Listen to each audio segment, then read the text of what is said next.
Hi, and welcome to the LesParis.com podcast. I'm Les. This podcast is a short daily monologue that you can listen to. Use it to practice listening to English.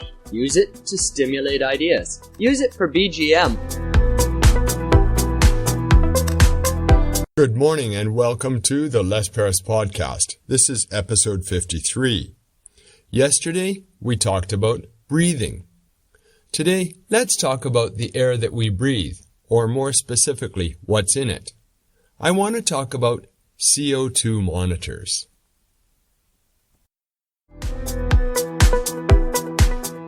CO2 monitors. Before the COVID started, I didn't know about CO2 monitors. Of course, I studied science in university, so I knew that you could monitor CO2, but I didn't know that you could buy simple ones for your house or school.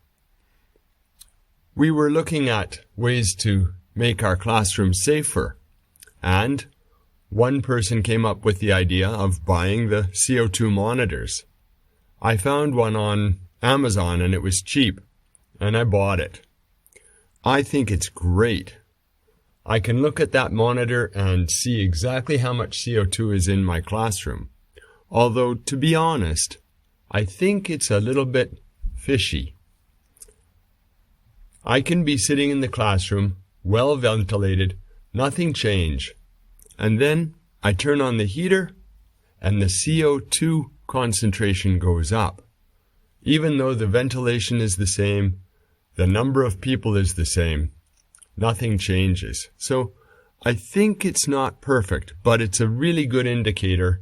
And it's better than nothing at all. And I know one more thing. After students leave my class, if I open the classroom, I open the doors and windows for 3 to 5 minutes, the CO2 rating goes down, visibly. So, I think it's a pretty good thing. And it also tells me just how fresh the air is. So I'm really happy with my CO2 monitor. I'm not sure you need one in a house, but it might be a good idea, especially if you had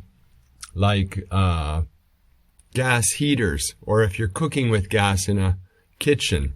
It's good to have ventilation, and you don't know how much CO2 is in there. You can't smell it, you can't tell it. So the CO2 monitor is probably a really good idea for everyone.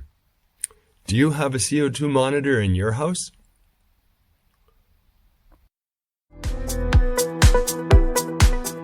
Well, thank you very much for listening to the end of this podcast. Today we talked about CO2 monitors, and thankfully it didn't get too technical. Tomorrow let's move away from this science stuff and talk about psychics.